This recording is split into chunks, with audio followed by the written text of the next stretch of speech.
ভাঙা অবস্থা গেছে না।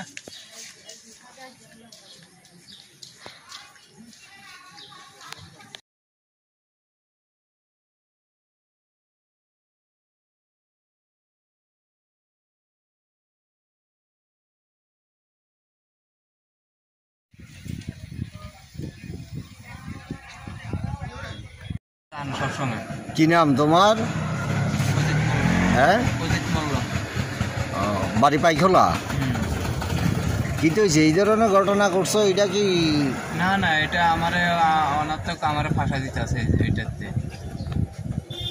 কোনো 2-3 বছর হইতে আছে রানিং, কোনো যোগাযোগ নাই, কোনো কিছু নাই। আজকে কালকে আমার ফোন করে আমারে ধমকি দিতে আছে রাত্রেবেলা।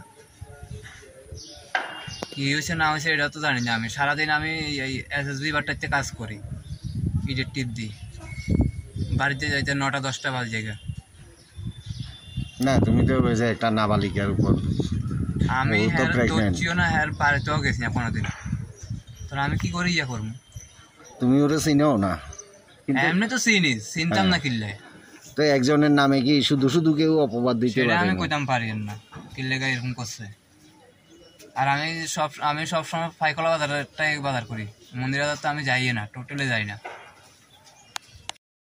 আমরা গতকাল রাত্র 1টার সময় একটা কমপ্লেন রিসিভ করি, এবং কমপ্লেনটা ছিল একটা রেপ কেসে, এবং মেয়েটা বর্তমানে